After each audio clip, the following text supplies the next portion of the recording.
گزشتہ ہفتے قربانی کے فضائل کے متعلق بات کی گئی تھی کہ قربانی کرنا اور قربانی کا عمل یہ بڑی فضیلت کا عمل ہے، اور علماء نے یہ بات لکھی ہے کہ قربانی کرنے سے جتنی جلدی اور جتنا زیادہ اللہ کا قرب حاصل ہوتا ہے اتنا کسی اور عبادت سے اللہ کا قرب نصیب نہیں ہوتا۔ قربانی ایسا عمل ہے۔ آج قربانی کے مسائل کے متعلق کچھ بات کرنی ہے، جس میں سب سے پہلی بات ہے کہ قربانی کس آدمی پر واجب اور فرض ہے۔ کس آدمی پر فرض ہے قربانی؟ تو سب سے پہلا مسئلہ یہ سمجھیے کہ وہ مسلمان عاقل یعنی سمجھدار اور بالغ، یہ تین باتیں مسلمان پر قربانی واجب ہے، غیر مسلم کافر پر قربانی واجب نہیں۔ اسی طریقے سے عاقل پر قربانی واجب ہے، عاقل یعنی سمجھدار ہوشیار پر قربانی واجب ہے، پاگل پر قربانی واجب نہیں۔ بہت سے لوگ پاگل ہوتے ہیں تو ان پر قربانی واجب نہیں ہے، چاہے وہ کتنے بھی مالدار ہیں۔ اسی طریقے سے بالغ آدمی پر قربانی واجب ہے، نابالغ بچہ بچیوں پر قربانی واجب نہیں۔ تو جو مسلمان ہو، عاقل اور سمجھدار ہو اور بالغ ہو اور اس کے پاس 52.5 تولہ چاندی کی قیمت کے برابر یا اس سے زیادہ کیش ہو یا سونا ہو یا چاندی ہو یا ضرورت سے زیادہ سامان ہو، اس آدمی پر قربانی واجب ہوتی ہے۔ 52.5 تولہ چاندی کی قیمت سے زیادہ کیش کسی کے پاس ہے تو اس پر قربانی واجب، یا سونا ہے یا چاندی ہے یا ضرورت سے زیادہ سامان ہے۔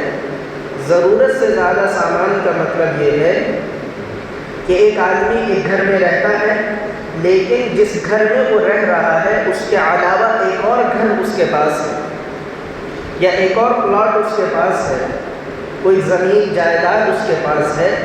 جس گھر میں وہ رہ رہا ہے وہ تو اس کی ضرورت ہے، لیکن جو فالتو پڑا ہوا ہے، جو گھر خالی پڑا ہوا ہے، جو پلاٹ خالی پڑا ہوا ہے، وہ ضرورت سے زیادہ ہے۔ اگر وہ گھر، وہ پلاٹ 52.5 تولہ چاندی کی قیمت سے زیادہ کا ہے تو اس آدمی پر قربانی واجب ہے۔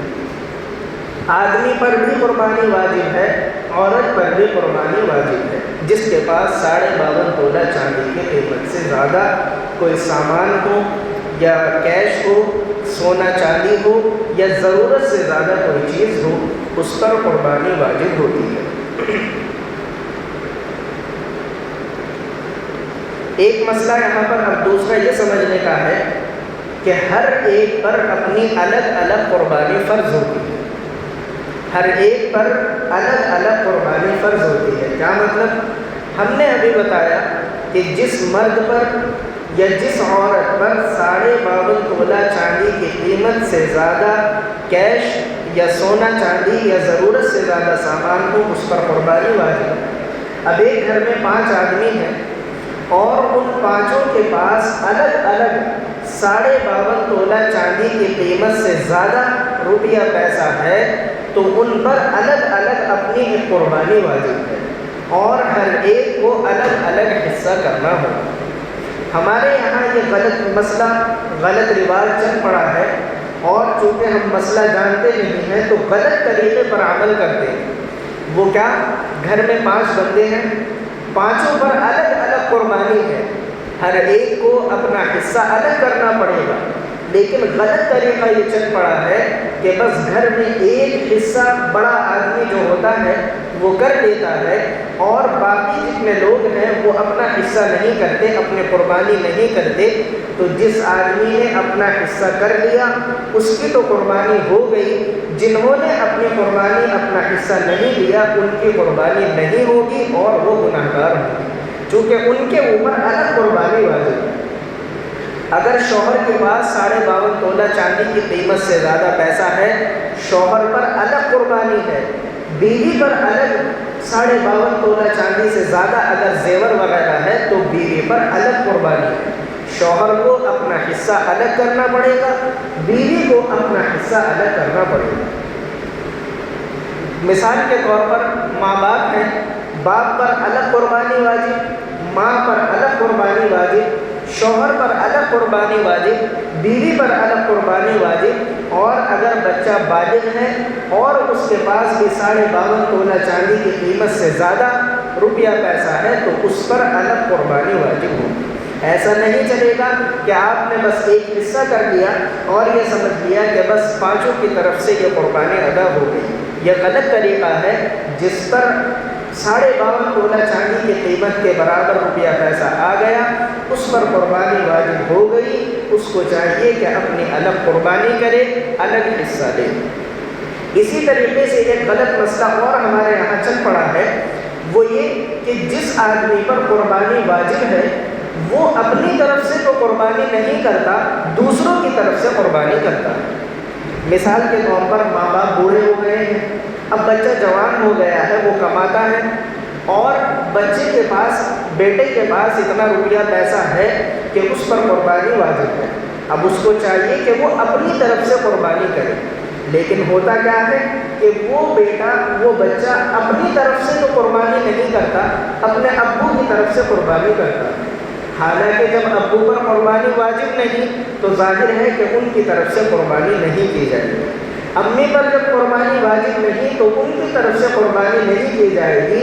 جس آدمی پر قربانی واجب ہے اس کو چاہیے کہ اپنی طرف سے قربانی کرے، ایک حصہ اپنا دے، اپنی طرف سے قربانی کرے۔ اگر گنجائش ہے تو پھر وہ باپ کی طرف سے بھی کرے، ماں کی طرف سے بھی کرے، حضور صلی اللہ علیہ وسلم کی بھی طرف سے کرے، پھر جس کی چاہے طرف سے کرے، لیکن پہلے اپنی قربانی، اپنی فرض قربانی کو ادا کرنا پڑے گا۔ اس کی مثال ایسی ہے کہ ایک آدمی پر نماز خود فرض ہوتی ہے، بیٹے پر الگ نماز فرض ہے اور باپ پر الگ نماز فرض ہے۔ اب کوئی یہ چاہے کہ میں اپنے باپ کی طرف سے نماز پڑھ لوں، ایسا تو نہیں ہوگا۔ باپ کو الگ نماز پڑھنی پڑے گی، بیٹے کو الگ نماز پڑھنی پڑے گی۔ اسی طریقے سے اگر بیٹے پر قربانی واجب ہے اور وہ یہ چاہے کہ میں اپنے باپ کی طرف سے قربانی ادا کروں، ظاہر ہے کہ اس کے باپ پر چونکہ قربانی فرض نہیں تو وہ اپنا فرض چھوڑ کر اپنے باپ کی طرف سے نفل قربانی کر رہا ہے۔ یہ آدمی گناہگار ہوگا، چونکہ قربانی اس کو کرنی تھی اپنی طرف سے، اس پر قربانی واجب تھی۔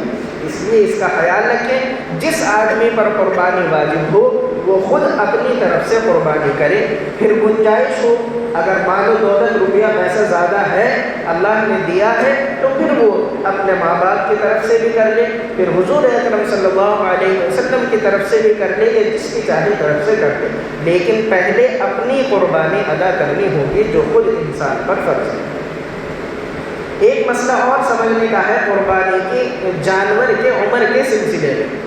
قربانی کے جو جانور ہیں، جو جانور ذبح کیے جاتے ہیں، حدیث شریف میں رسول اللہ صلی اللہ علیہ وسلم نے ان کی عمر بیان کی ہے کہ جو جانور آپ کو قربانی میں ذبح کرنا ہے اس کی عمر کتنی ہونی چاہیے۔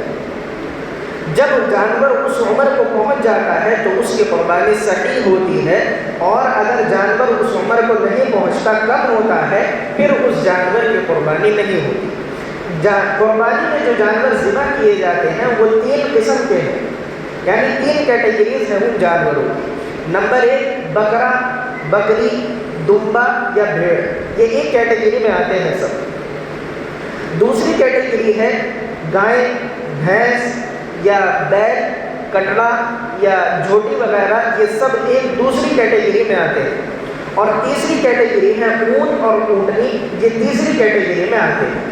تو سب سے پہلی جو کیٹیگری ہے یعنی بکرا اور بکری، دمبا یا دمبی یا بھیڑ یا بھیڑی، ان کی عمر حضور اکرم صلی اللہ علیہ وسلم نے بیان فرمائی ہے کہ بکرا اور بکری اور بھیڑ وغیرہ کا 1 سال کا ہونا ضروری ہے۔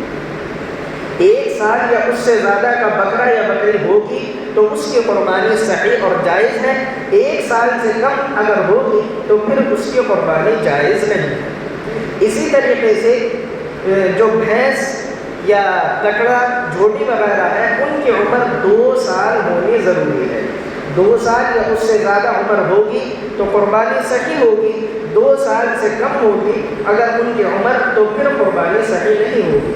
اور اسی طریقے سے اگر کوئی آدمی اونٹ یا اونٹنی ذبح کرتا ہے تو اس کی عمر 5 سال یا اس سے زیادہ ہونا ضروری ہے، 5 سال سے کم اونٹ کی قربانی جائز نہیں۔ تو یہ عمر ہے جو رسول اللہ صلی اللہ علیہ وسلم نے بیان کی ہے، ان عمر کا بھی لحاظ کرنا ضروری ہے۔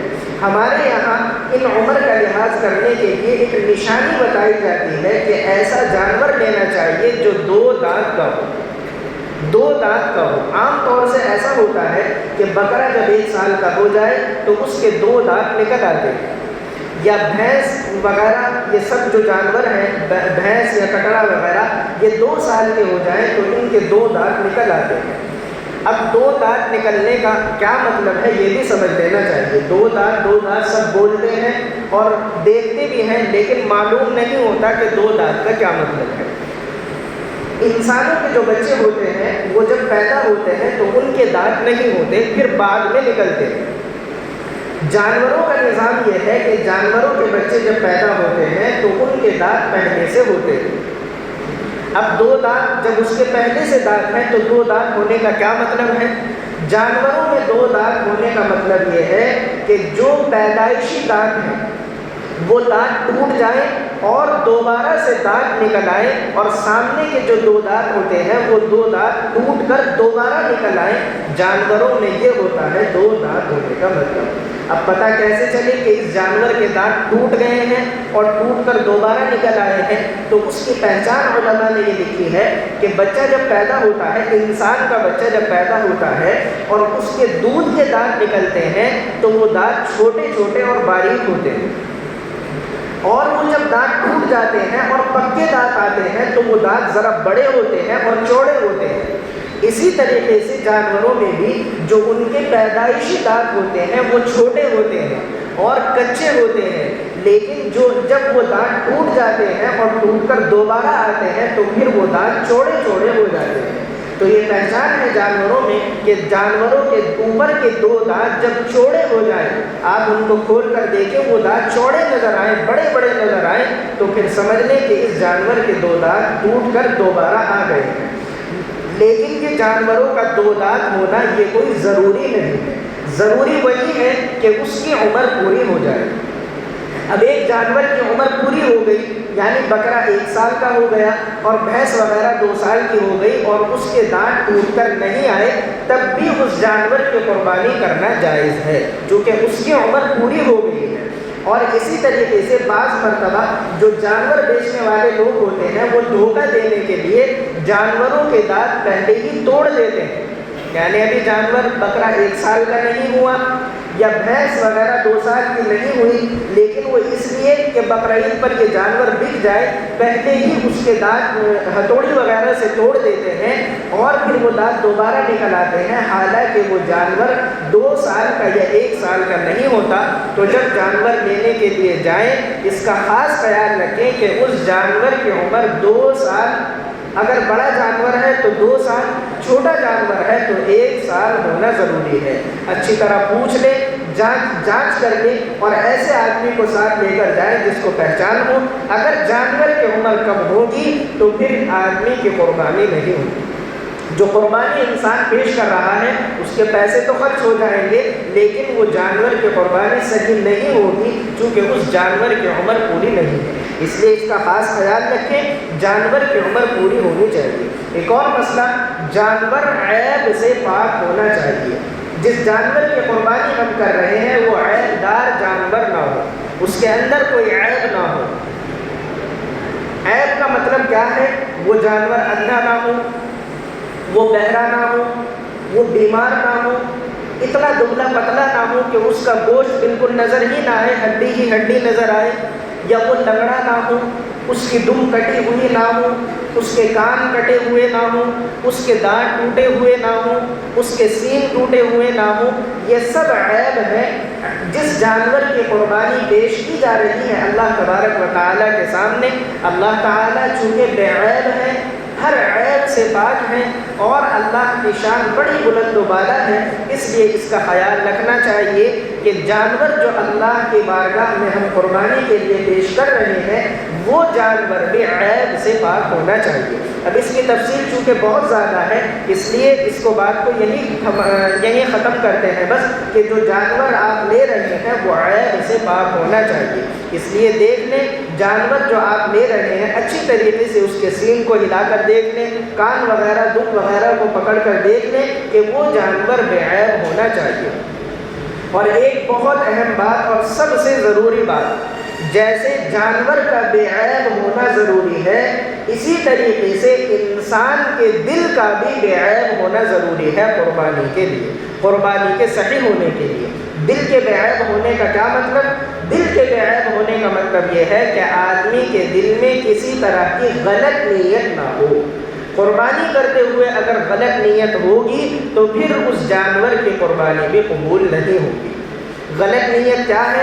آدمی قربانی کا جانور لیتا ہے اس نیت سے کہ میرے پڑوسی نے 50,000 کا جانور لیا ہے تو کم سے کم 55,000 کا تو ضرور لینا ہے، یعنی بڑائی کی نیت ہے۔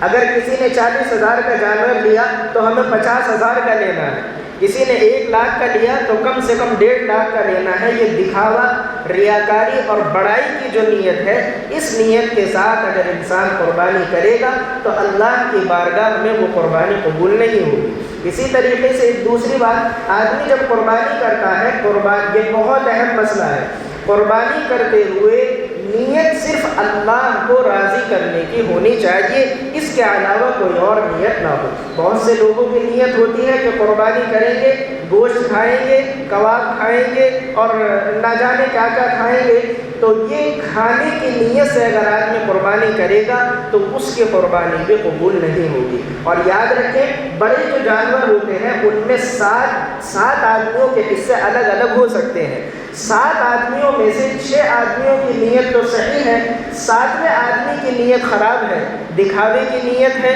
بڑائی کی نیت ہے یا گوشت کھانے کی نیت ہے۔ 6 آدمیوں کی نیت صحیح، ایک کی خراب، اس ایک آدمی کی نیت کے خراب ہونے کی وجہ سے تمام آدمیوں کی قربانی ضائع ہو جائے گی۔